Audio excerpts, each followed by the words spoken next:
नमस्कार, मैं हूं आपके साथ प्रीति और आप देख रहे हैं बिहार न्यूज।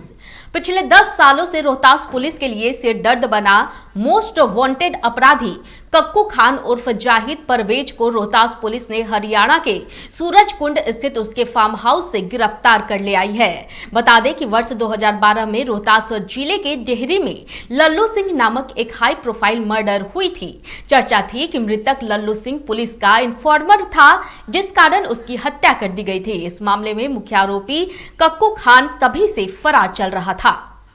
जो नबीनगर में एनटीपीसी बन रहा था तो उसमें ये ठेकेदारी का कार्य करता था और साथ ही साथ बालू घाट या बालू खनन से संबंधित भी कार्य इसके द्वारा किया जाता रहा था। इसके द्वारा बताया गया है कि घटना के बाद से ये दिल्ली चला गया था और वहाँ पे रियल इस्टेट सेक्टर से में कार्य करते हुए वो काफ़ी उसके द्वारा संपत्ति अर्जित की गई थी और राजनीतिक गतिविधियों में भी काफ़ी ये सक्रिय रह रहा था। यह भी इसके द्वारा बताया गया है कि यहाँ पे रोहतास में इसके एक रिलेटिव अभी भी बालू से संबंधित कार्य करता है और साथ में उसके संपर्क में भी ये लगातार रहता था।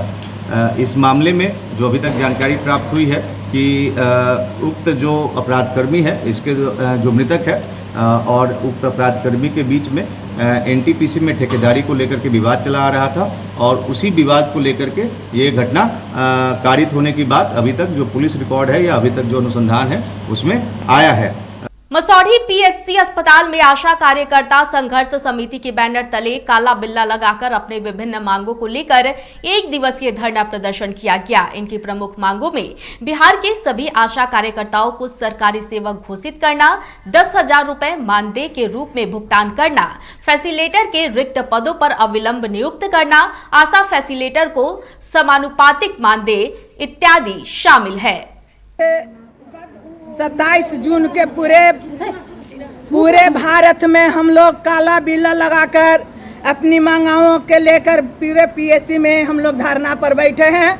हमारी मांग यह है कि हम लोग आसाओं 2005 से बहाली किया गया था। उस समय से कहा गया था कि आसाओं से प्रसूति और टीकाकरण कराना होगा, जच्चा बच्चा को रजिस्ट्रेशन कराना होगा, लेकिन आज के डेट में हम आसामों से बीए से ज़्यादा काम लिया जा रहा है। 8वां पास पर बहाली लिया गया था और बीए पास के काम लिया जा रहा है। जच्चा बच्चा शिशु मृत्यु दल कमी आसामों की करने हैं, कोरोना काल में काम करना, अपनी जान के परवाह न रखते हुए आसामों की काम करना है। सारी काम जितने जी अभी है 0 से लेके 5 बरस से लेके 10 बरस से लेके 18 बरस से लेके 45 बरस से लेके 90 बरस तक के सर्वे करना है आशाओं के है। उसके बदला में सरकार हमारी एक पैसा नहीं देती है। इसी सब लेकर हम लोग आज धरना पर पूरे बिहार में बैठे हैं। दूसरी मांग, हम लोग से विधानसभा में लोकसभा में काम लिया गया है, उसका भी पैसा आज तक हम लोग का नहीं मिला है। 2018 में एक महीना 10 दिन के हम लोग धरना पर बैठे थे। सरकार द्वारा हम लोग का 1,000 का मानदेय के तौर पर कहा गया था। वह पैसा 18 माह का हम लोग का बाकी है, वह पैसा अभी तक नहीं मिला है। कहीं से कहा जाता है कि आमंत्रण नहीं आया है, कहीं से कहता है कि आसमानी पोटले से भेज दिया गया है।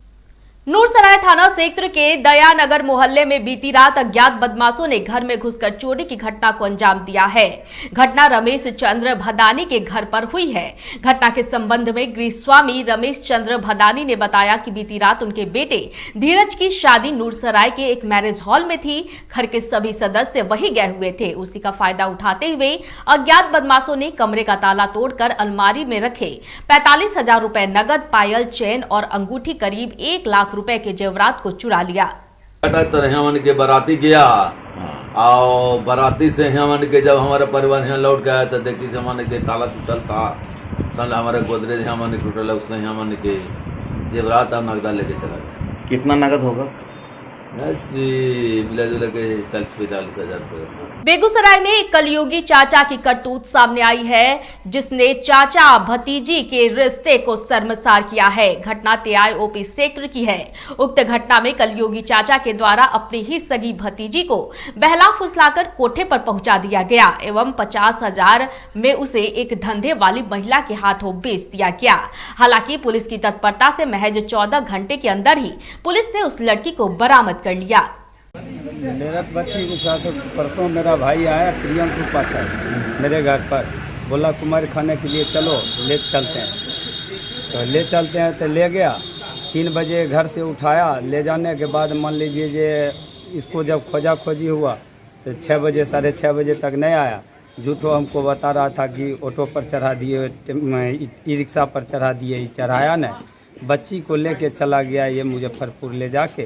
कल शाम में पाठक टोला पीआई थाना से एक पंकज पाठक वो थाना आए थे और बताया कि उनकी बच्ची को उनका जो ओन भाई है प्रियांशु कुमार पाठक अपना छोटा भाई है, वो कन्याकुमारी खिलाने के लिए घर से ले गया है, जो अभी तक वो नहीं आई।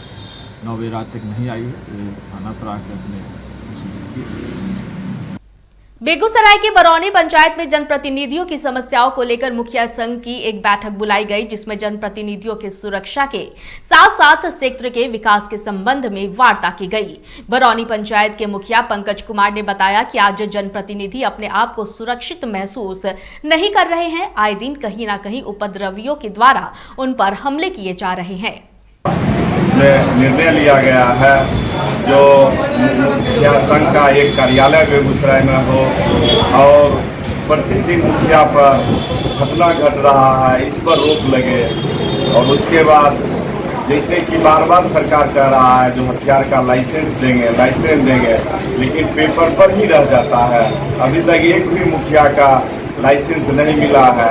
अभी तुरंत देखिए हमारे बरौनी एक सरपंच पंचायती कर रहे थे, अभी जस्ट उनको पंचायती करते हुए अभी उनको कपार माफ कर दिया गया। शिवहर में मुखिया पति सुबोध राय की हत्या के बाद से तनाव की स्थिति बनी हुई है।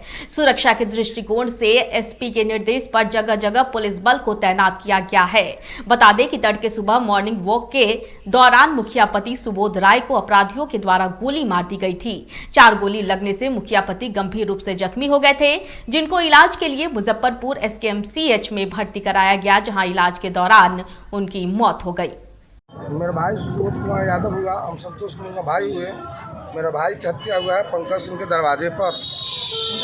कुछ गांव के लोग हैं, कुछ हमारी पहचान में है। और लोग कितना गोली लगा? 5-6 गोली मारा गया है। श्यामपुर भट्टा थाना अंतर्गत रामबन गांव के मुखिया पति सुबोध राय जी की हत्या सुबह में कर दी गई है। वो घर से मॉर्निंग वॉक में निकले थे और अपने ग्रामीण ही पंकज सिंह के दरवाजे पर बैठ करके चाय पी रहे थे। इसीपुर थाना क्षेत्र के गोखला मिशन के समीप मिर्जा चौकी भगैया मुख्य पथ पर स्कूली बच्चे से भरा एक टेम्पू मोटरसाइकिल को बचाने के क्रम में दुर्घटनाग्रस्त हो गया, जिससे टेम्पू में सवार 3 बच्चे गंभीर रूप से घायल हो गए। आनन फानन में ग्रामीणों के सहयोग से घायल बच्चों को इलाज के लिए भेजा गया। वहीं बेहतर इलाज के लिए सभी को भागलपुर रेफर कर दिया गया। बिहार शरीफ सदर अस्पताल के इमरजेंसी वार्ड में इलाज के लिए लाए गए एक नशेड़ी ने घंटों हाई वोल्टेज ड्रामा किया। पुलिस वाले उसे इलाज कराने के लिए हाथ जोड़ते नजर आए, मगर वह किसी की सुनने को तैयार नहीं था। दीपनगर थाना के पदाधिकारी ने बताया कि देवधा गांव में मामूली विवाद को लेकर नशे की हालत में रामप्रीत मांझी और श्रद्धा मांझी दोनों भाई आपस में जमकर मारपीट की। मारपीट की सूचना पर पुलिस मौके पर पहुंचकर दोनों भाइयों को इलाज के लिए अस्पताल लाई। इस वक्त की बुलेटिन में फिलहाल इतना ही। मुझे दीजिए इजाजत, लेकिन देखते रहिए बिहार न्यूज। नमस्कार।